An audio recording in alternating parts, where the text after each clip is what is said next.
Hey everyone, what's going on? Welcome to the next episode of Dan and Northern Play Hearthstone badly. Ryan, what's going on? How's it going, Dan? Good, good, good. We got a themed deck for you guys today. Ryan, you want to drop the heat on them? Yeah, it's pretty complex. Every minion. Wait, does every minion have to have a battle cry?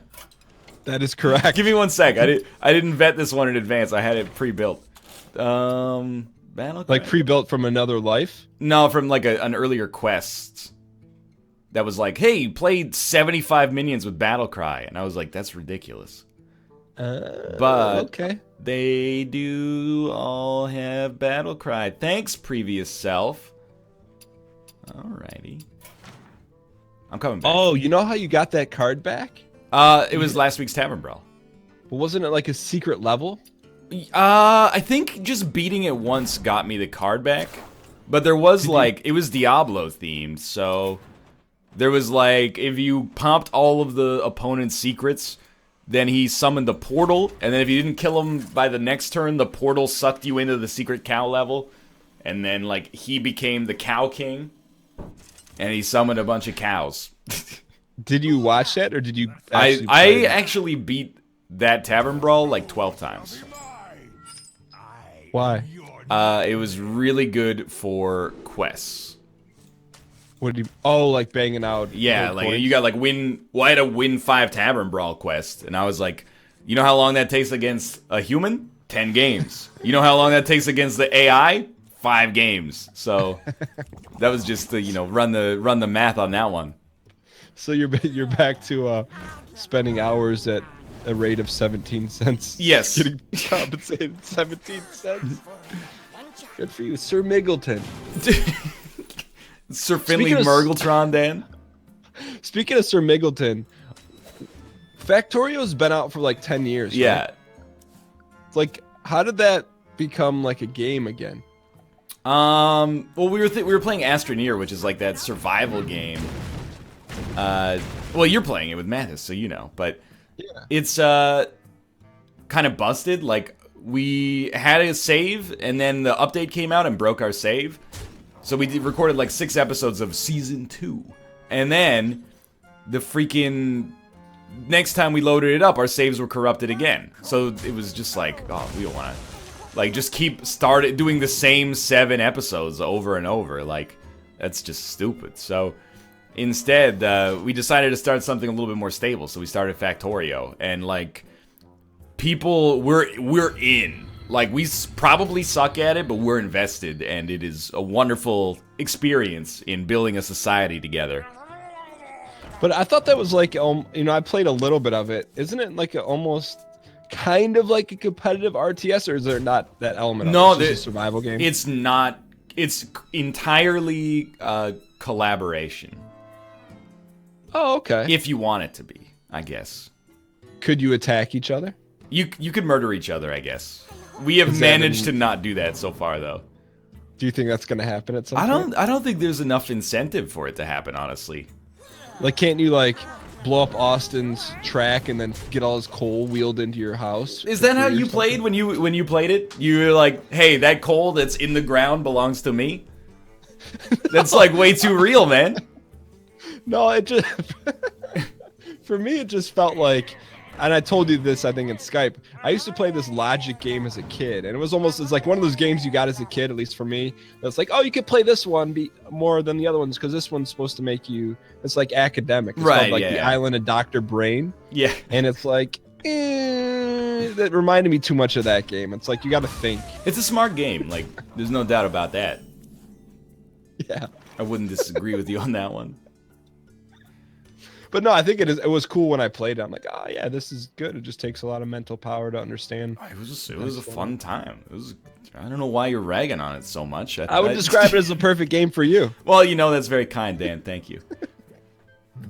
Speaking of, how's your did you finish your final project for your programming class? Oh yeah, that was like, we finished that at the end of November, but that was a nightmare. Did you get a grade on it? We did. How'd you do? I mean, it's gonna seem like it's bragging, but we did get 100. Sir Miggleton! This is not Sir Finley Murgletron, Dan. No, that's what I'm saying. That's who you are in the class when you get 100%. Oh, maybe. I don't know. The class average might have been like 94. So, you know, you ever have a class like that where you're like, oh, I did. You'd almost rather get like a 70 in a hard class than get like, you know, a 95 in a class where the average is like 95. I'm just happy that I'm getting a good grade. Maybe I'm overthinking it. All right, let's put you out of your misery here. Oh, blowgill snake. You modified. Well, you probably built it today, right? Yeah, I built it like 10 minutes ago. What were you gonna say? I modified what? Oh, Murray Boys? Yeah, I thought you were on like Murray Boys or, you know, I don't know, Pint Glass 3.9 or something. Actually, I've been doing a little tweaking to my highball. It's at 3.4 right now.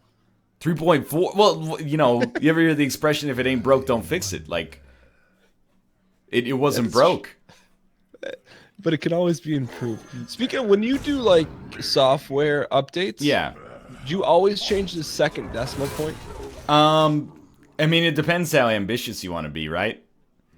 Like, I would say yes. Because you should only be at version 1 when it's ready for public release. So, you don't want to be like, okay, I've done 4 commits to this. Like, I've changed 4 things. We're already at version 0.4. Like, you're too close. But it's pretty minor. Is there like standard language, like you're not supposed to do that, or does everyone just do what they want with that kind of stuff? I think it's pretty much up to the person. Got it. Is my understanding, at least. So what, like Isaac is like 1.3 or something? Yeah. Like, I don't know. It's just, it makes more sense to have. Some people go overboard. They have like, you know, 8 decimal points. Which is actually not horrible necessarily if you have like, you know, 100 programmers on the team and they're all making changes, but...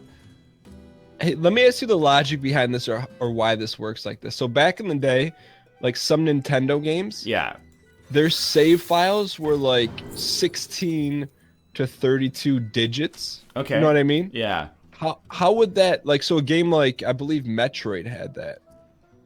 So like, if you reset and you died, it gave you this like this code. How was that even possible? Let me think. You know what I'm saying? Yeah. So it would give you like basically 4 blocks of 4 letters or numbers to put in. Yes. I don't know. But actually. it would bring you exactly to where you left off. You know what I mean? And like, it may not. It doesn't sound that impressive nowadays, but back then you're like, you know, that's pretty good. I actually, like, I don't know. And whenever you read about, like, games programming back in, like, the 80s and early 90s, when they had, like, you know, a 1 megabyte of RAM was, like, $1 million to buy or something, like, it's actually, like, incredible. Like, how did you put sound into this game with that little space? Like, you shouldn't be able to put sound. Nowadays, like, you know, it's kind of rich to say, but, like, it's real... It's a lot easier to program, whereas like back in the day, shit was like impossible. Now you can be like, hey, you know, should we load like that huge texture into the game right off the bat? Ah, what does it matter? Everybody's got 16 gigs of RAM anyway, and like i7 processors. But you know, back in the day, you had to be like a lot more rigorous. Do you think they had to draw with programming? I don't know actually. I'm assuming yes though. I'm assuming that they had to like programmatically draw a screen. Yeah, instead of just like, hey, you just draw it. Yeah. I feel you. Yeah, I understand. I mean, it is amazing. Like, there's like, you know, Iwata, the president of Nintendo, who passed away like 2 years ago. Apparently, like, when Earthbound was about to come out, he was like, hey, let me get a look at that. And then he, like, fixed the whole game in like a single weekend or something like that. He was just like, I'm gonna come into the office like late one night, and he just like fixed all of the bugs that they had, and then went home. And then Earthbound came out, and it was considered one of the greatest games of all time. Now I've never played it, but that's baffling to think like just one guy could have all that power. I know it reminds you of something, doesn't it? It does. Wait, how come you never played Earthbound? Just never found the interest, I suppose. Did you play Undertale? No. So that's not your style of game then? Not really, no. How would you define that style of game? I would. You trying to get me in trouble here? No, I'm just asking. You know, it's like an RPG. It's an RPG. Yeah, but there's a little something. It's like, isn't there like a layer of RPG that like those two games are considered similar, but why? I guess they're like self-aware. Okay. What? This dude put Rito Jackson in his deck? That's the first time in my life I've played it. That's amazing. And I'm not joking. Did you own League of Explorers then? Well, I just found that was in my deck. I didn't even know that was in my deck until I was putting this thing together. All right, so we run this back, right? Yeah. All right, so guess my deck title. I'm gonna say it is a play on a famous Justin Timberlake song. All right, okay. Is it What Goes Around Comes Around? Think of what's another really famous Justin Timberlake song. Not In Sync. Cry Me a Reno. Close. That's close. That's pretty close. But what I will say is that this entire game and our last Tavern Brawl, it has to do with our friend that we've left out of both of them. Oh no! Well, he's a Death Rattle minion. Ah, okay. So you go through some Justin Timberlake songs here. You got the song right. You just are missing the Hearthstone. Oh, really? So is it Cry Me a Loot Hoarder? Loot Me a Hoarder? Something like that? Close. Cry Me a Roll Need. Cry Me a Roll Need, of course. How could I not get that? Someone, I think, sent me a DM or tweeted me today of someone tweeted the Roll Need guy. Yeah. And said, mind if I roll need? And he said, sure, why not? I feel like that's a little highbrow. Like he's not acknowledging what he came for. Yeah, I mean, that's kind of like... I mean, I guess if it annoys you, why even respond? But, like, maybe he's just being... Like, I could imagine Josh responding like that. Really? Yeah, mind if I roll need? Absolutely. I don't know. I think you gotta embrace it. But we've already talked about that. Well, I agree with you on that one. Like, I mean, what are you gonna do? You're the rolled need guy. Yeah, but realistically, there's probably like 0.001% of Hearthstone players know that he's the guy. Right, yeah. You know, it's like you're like the guy in The Godfather that drives the car. Some people may recognize you, but most probably won't. Well, I mean, the thing about Hearthstone is that, like, people who play this game don't even like it, so. Everybody who plays this game hates it. You go to the subreddit sometime, it's always like, man, when is people gonna teach Blizzard how to balance their game? I'm going back to, you know, insert card game here. And that they're not always, like, just being annoying about it, but the community surrounding the game is so tiresome sometimes. You're like, you're not necessarily wrong, but if all you do is complain, like, just stop for, like, a day. Just play the game for, like, a day and then complain tomorrow. Have you ever been driven to a point where you've ranted on Reddit about something? I don't think so. Have you?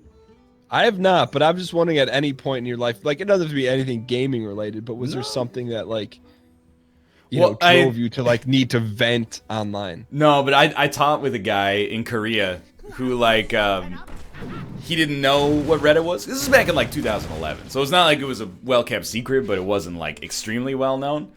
And, you know, I told him about it. I was like, yeah, it's, like, a cool place to see content and stuff like that. He's okay. And then, like, a week later, I was in the office, and I saw that he was on his Reddit account, and he was typing up, like, a huge message on, like, our politics. You know, it was like, wow, you're a fucking idiot, blah, blah, blah. And I was like, yeah, you got it.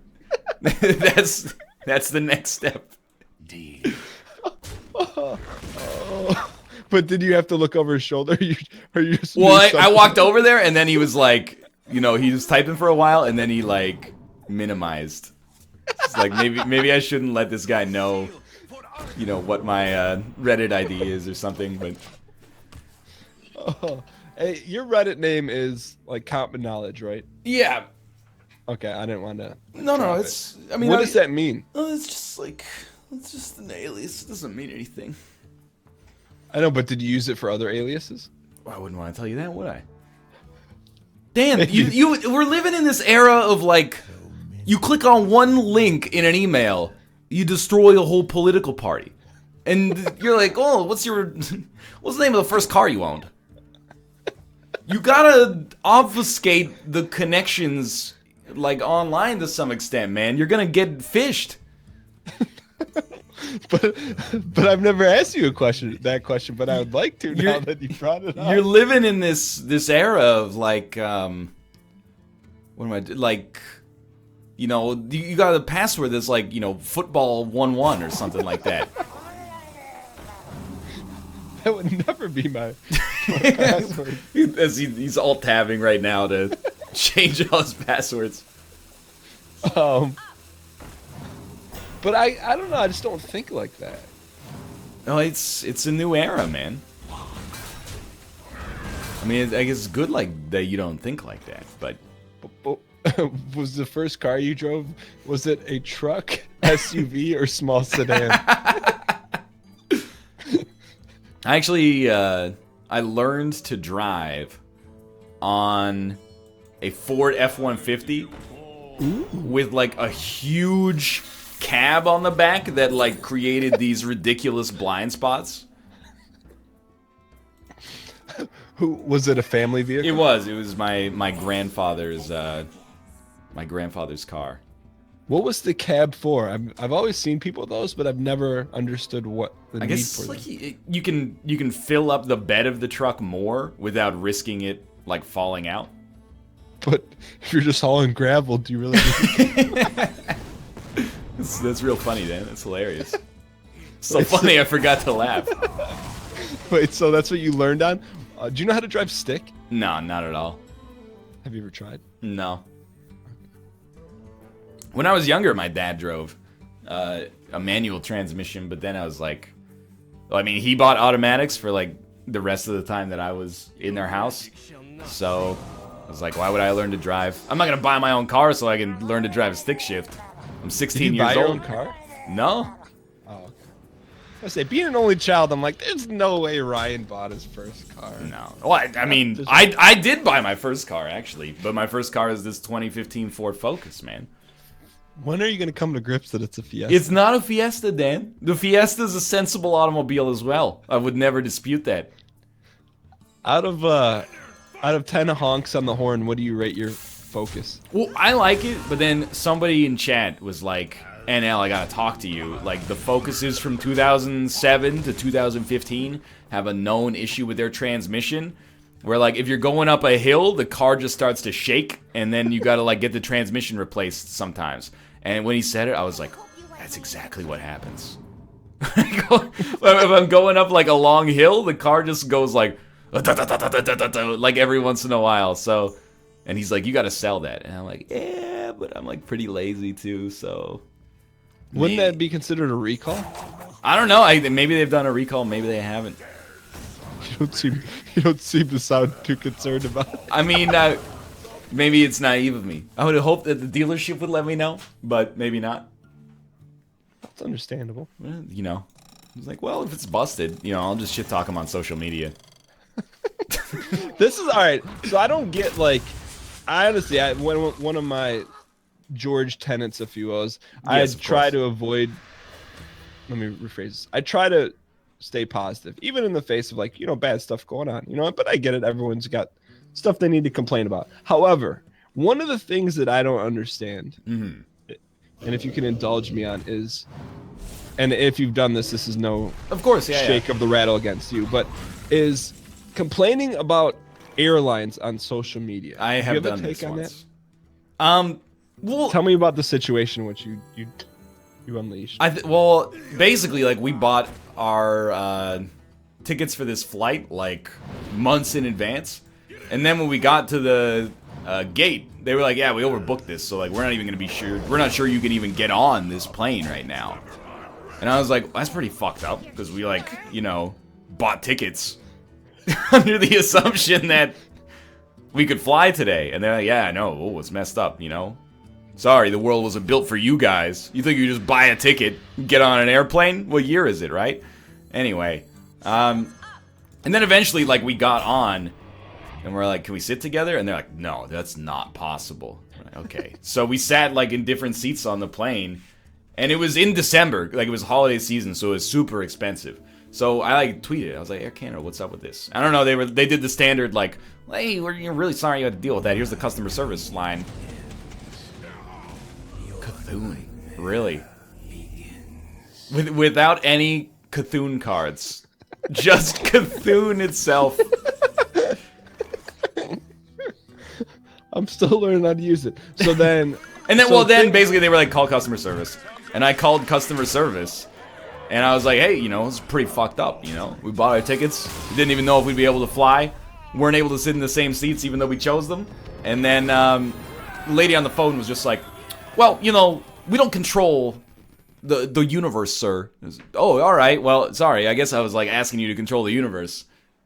I thought what I was asking is, like, can we sit together in the tickets that we bought, but in reality, I was asking you to rearrange every single atom in the universe so that it could will this into existence by itself, I suppose. So, can you do me a favor? Next time you have to call customer service, will you please record it? Like, did you give her lip like you just said? No, but I'm, you know, on the phone, I'm just like, you know, it seems like it's pretty messed up. And she's like, yeah, sir, well, you know, there's things out of our control. All right, like, how many tickets you sell for an airplane that has X seats? You sell, like, X plus 20%? That's out of your control? So, okay, so I can understand that perspective. However, most of the time, don't they, like, wave a couple golden carrots in front of everyone and say, like, well, hey, who wants to That's why I called. I was like, they're not going to give me my money back. That's ridiculous. But give me some lounge access the next time we fly or something like, you know, a voucher or something like that. They were just like, well, you know, you can send us a formal complaint if you want, but I'm not going to give you anything over the phone. Sorry. I know that lounge access is really precious. I wouldn't want to... Were you going to give me, like, $2 worth of hummus for my hardship? Like...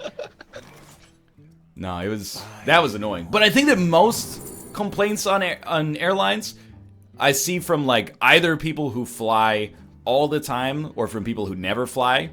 And they're like, you know, I'm on a flight from... like, Detroit to Chicago, and they don't serve a meal? What year is it? And you're like, that's how it is. That's just how it is now.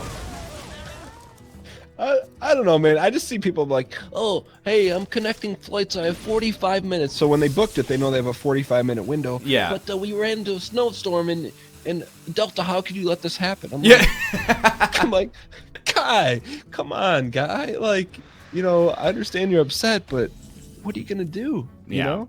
And I mean, like, I have had situations. Well, I've never missed a flight. I've come really close on some connections. Like, I had to make a connection in Frankfurt, which I'd never been to before. It was like a 20-minute connection, and then the airport is about 40 miles in radius, and everything's in German and English, but also, you know, as a North American, I'm like, whoa, 2 languages on the side, that's pretty intimidating. So I eventually, like, got to the gate, and they're like, yeah, like, your plane's about to leave. They loaded me on this, like, short bus, and then bussed me out to the gate, and I got on. And I'm like, you don't have to roll out the presidential carpet here. I'm just going to play Europa Universalis. Wait, what do you mean short bus? Like, in the terminal? Yeah, well, it was like, the gate went onto, like, the road, or the tarmac, and then the tarmac... You know, they drove me on a bus out to the little MD-80 or whatever it was. Wait, so they took you on the tarmac, or they drove you through? No, they on the tarmac, not on one of those carts that they drive you through in the airport. That's kind of sweet, though. It was cool, I guess, yeah. And so, did you feel like a baller being, like, driven up, or were you, like, socially aware that people may be pissed that you were that guy that... Well, yeah, but I was also like, you know, I didn't even book these flights. It's not my fault it was late, but, you know, life goes on. Do you have any big travels planned up in 2017 that you'd want to share that isn't personally revealing information that may feel you? Do you? Like, I mean, we'll probably go. Well, we're gonna go to PAX East, and we'll probably visit my parents in my hometown in the summer. But apart from that, nothing really I can think of. How about you? Where's your hometown? It's in Ontario. I know, but what region of our? What region of Ontario? Yeah. Kingston, Ontario. Ooh, we're breaking them down, boys. No, that's common knowledge. You ever speak there? You ever get a speaking engagement at St. Lawrence College? No, but I've driven through the area. Doesn't surprise me. Common story. People drive through there. Yeah, it's an interesting place. If you go in, Kingston's fine, dude. You said it in a way that it's not fine. Well, no, it isn't. People think it's like, people from the big city are like, whoa, Kingston. You ever seen an automobile before? And you're like, yeah, you know. Like, no, I haven't, but I got one hell of a gravel pit. Have you talked to any family members about that yet? No, like, it's just common knowledge, like, over here. It's but not common. I guess I've got to ask them. Will you ask them, please? I suppose I will ask them. You just be like, hey, why did we have all that gravel? I mean, I'm going to just say that that's, like, my grandparents. And I'm not going to disparage them. But there was, like, sometimes we'd be like, hey. Because we lived with, like, it was my parents and my grandparents living in this place out in the country. So, like, we just come home, like, from school one day. And we'll be like, hey, you got, like, 4 slot machines in your house now. And my grandpa would be like, yeah, I bought 4 slot machines. Really? Yeah. And we're like, what for? And he's like, you know, you could just pull the lever and play them. And it was pretty cool when you're like 10. You go downstairs and you're like, you know, I won. Like, you're not putting anything in and nothing comes out. But so that would be like, would that happen a lot? Where random interesting items would show up at your house, like gravel pits and slot machines? Semi-frequently, I would say, yeah. That's kind of cool. So you never knew. I don't know if it's cool or if it's like a sign of something more nefarious. I don't know, but what's nefarious? Well, you know, like like early warning sign for some kind of mental illness or something like that. Oh, like hoarding or something? Yeah, exactly. Okay, I got you. I've seen some stuff in my day, but we'll save that for another time. If you were to hoard one thing in your life, like preferably like nothing. I know, and be okay with it, what would that be? I don't know, like you're asking me for a loophole here. I would hoard like empty space. No, I would hoard real estate.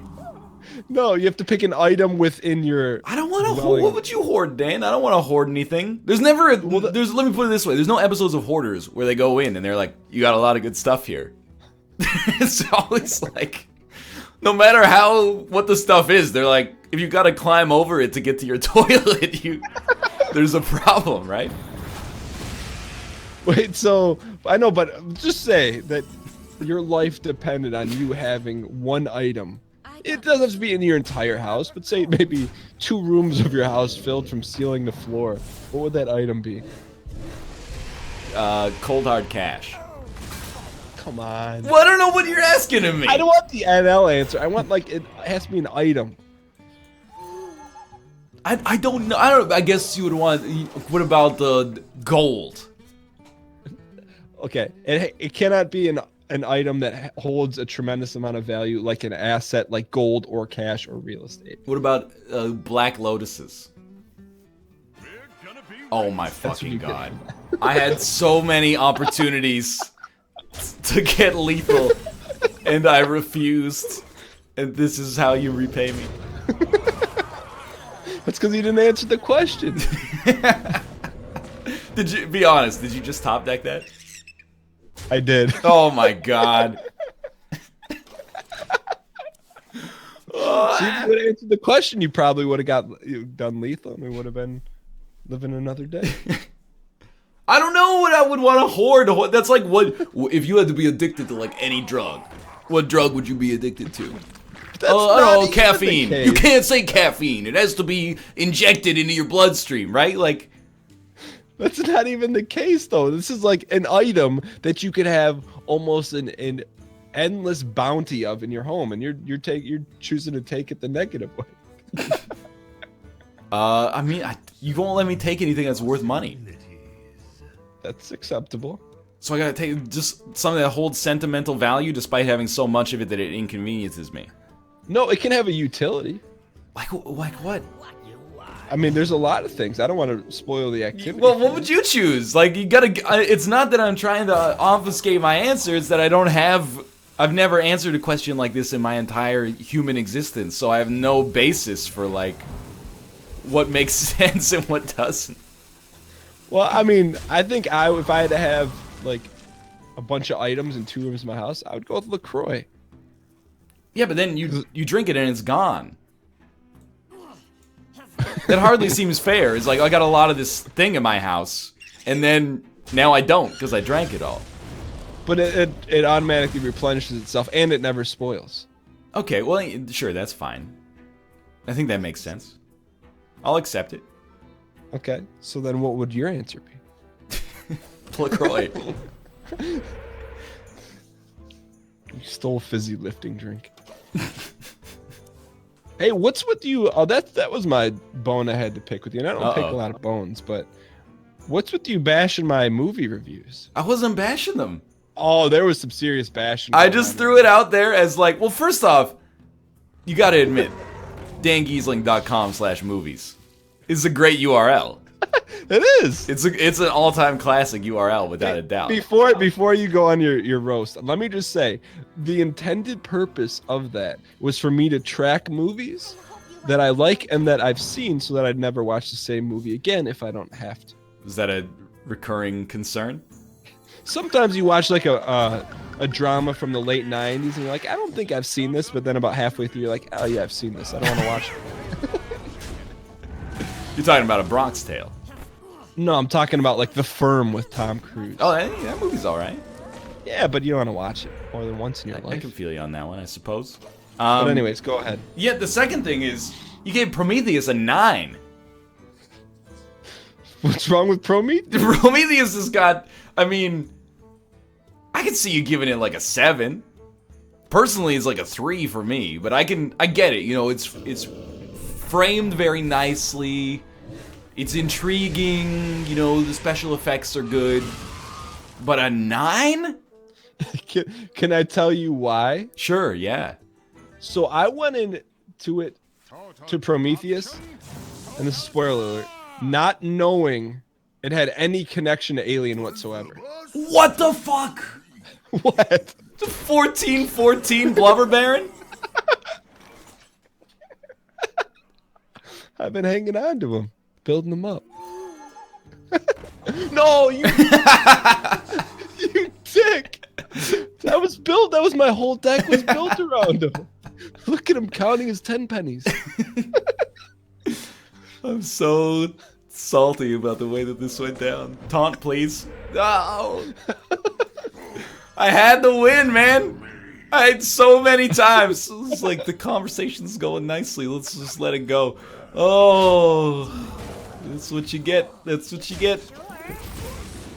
If you're in the comments in Ryan's channel, please let him know the exact timestamps in which he missed Lethal. It was so, like, literally Lethal was like, hey, hit him. Just hit him with the minions you got. You got, oh my, the Reno top deck. That's what I get, man. Reno top deck mixed with a little blubber. I got big brothered. I got big brothered by Blubber Baron. So, just to wrap things up, so that's why I gave Prometheus such a high rating. Because it surprised you. Yeah, I had no idea it was connected to Alien. So at the end, you're like, but this was a good no movie. idea? I had zero idea. What did you think it was gonna be? Like, how am I? It's not called Prometheus : Aliens or Aliens : Prometheus. It's not called like Rogue One, a Star Wars story. Like, how am I supposed to know? What? Like,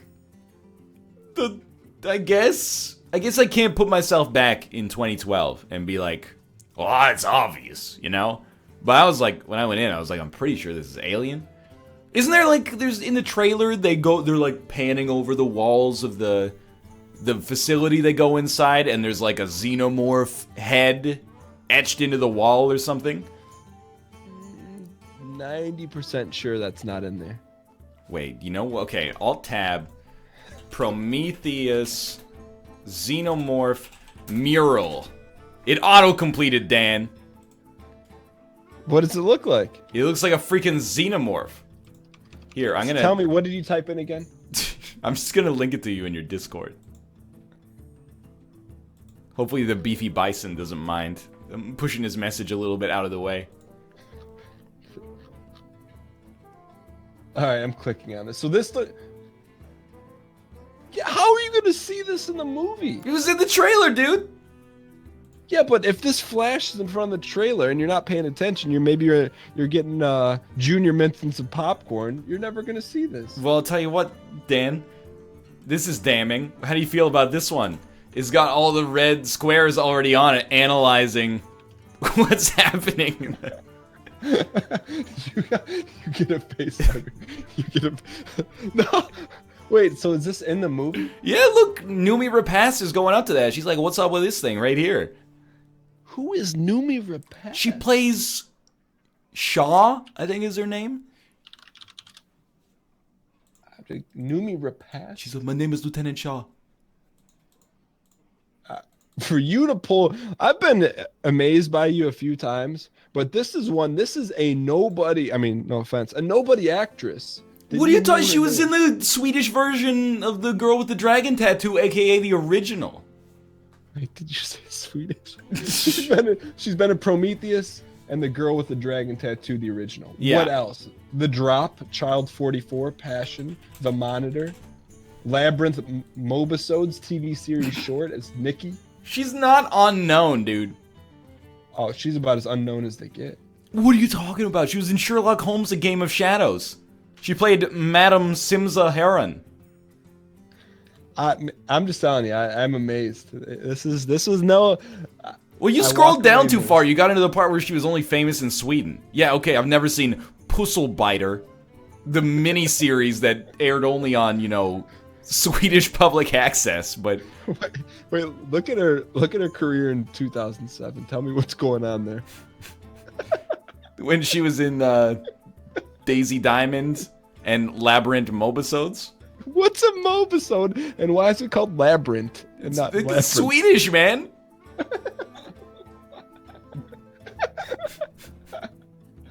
The girl who kicked the hornet's nest. It's the trilogy, man. But this is the bad one, right? Because then they redo it like Americanized. They didn't redo it because it was bad. They redid it because, you know, your country refuses to read in a movie. Read? That'll take 10 seconds. Why don't you just hire a catering crew, a whole new firm of actors, get lawyers to draft up contracts, buy some new cameras, rent a set, and film the movie in the language I already speak, so that, you know, I don't have to be mildly inconvenienced. All this because of Numi Rapace? She's a top 500 actress? Dude, she's in movies. The only thing she's in is Mobisode. And speaking with that, I think I'm going to take us out. But Ryan, I think what you should do is you should maybe... Did you go through any of my movie ratings? Or was that the only one that you took issue with? I mean, I just looked at what chat took issue with. There's some classics in here that you probably don't even know. Look at IMDb member for 10 years. That's a long time. I've been doing this. I've been putting in the hours. 5 reviews a day for 3 summers. You really liked Surviving Christmas, huh? That was another one that snuck up on me. Have you seen it? No, but I do see that you gave it an 8. And 18,325 IMDb users have come to a consensus that it's around a 5.3. Well, I saw Ben Affleck, and I'm like, okay, I'm not a really big Ben Affleck fan, but he kind of steals the show. Plus... Well, yeah, how can he steal the show? He's the lead actor. Because he's kind of like the scumbag Ben Affleck, which is the best kind of Ben Affleck. Okay, but then sure. James Gandolfini's in it. Right. And he kind of, you know, is legit. So. You really didn't like Money Monster, huh? No, that was That was fluff. I thought it was like a 6. What did I give it? A 5? I give it a 4. Yeah, it sounds about right. Hold on. What are my top tier ones? Can you sort by Sort by. highest rated? I can't sort by your rating, I think. I gave Wing Commander. I am very objective. I gave Wing Commander a 4. I think that's fair. Midnight Run is a 9. Blood Diamond 8. The Martian 8. Those are all very straight out of Compton 8. Ex Machina. Have you seen Ex Machina? Yeah, I loved Ex Machina. Okay, out of 10, what would you rate that? Probably like a 9. Ooh, that's what we're on. Have you seen Nightcrawler? Yes. What did you rate that? I would probably give that maybe like an 8. Okay, a little bit off there. I'm just looking at. I'm waiting to see where like you deviate from society. So far, like sorting by IMDb list, you're pretty much in there. Maybe you're a little bit lower on Bowling for Columbine than the and All the President's Men. Starting to notice a recurring trend there with certain standing. That's all right though. Elysium, I gave it 2. Yeah, that movie sucks. I hate that. Indie Game the movie, what would you give that? Probably like a 7. Okay, I give it an 8. Yeah, so I see that in here. Catching Fire is pretty good. I don't blame you on that one. Karate Kid 2 and Karate Kid 1. I mean, not an enormous fan of Rounders to the point where I give it a 9, but Oh, what? What would you give it? Max 8? probably like a 6. Are you kidding me? There's so many good parts to that movie. Gave Knocked Up a Character 5. Yeah, I'm not a big Seth Rogen guy. Prometheus a 9. Crank So, like, a 5? Come on, man. This is exactly why I have the list. If you were to ask me if I've seen Crank, I would say no. But then I refer to this list, and I'm like, yeah, Oh, I dude, saw there it. you I go. never want to see The it. Firm, 7 out of 10. Just in case you thought he was pulling a movie out of his butt. No. Dan Gheesling rated this a 7. Yeah, it's Night at the Museum, a 5. I'll tell you, here's a good movie, and you'll probably never watch it. Yeah, Papillon. That's real good. never seen it. 1973. Most people will never watch it. Yeah. But it's a solid 8 out of 10. Not Prometheus level. But nonetheless, thank you guys so much for watching. Thanks to Ryan for roasting my movie reviews. But as always, we appreciate you guys' support on the series. If you guys enjoyed it, clicking the like button helps out a ton. And we'll see you guys next time. Later.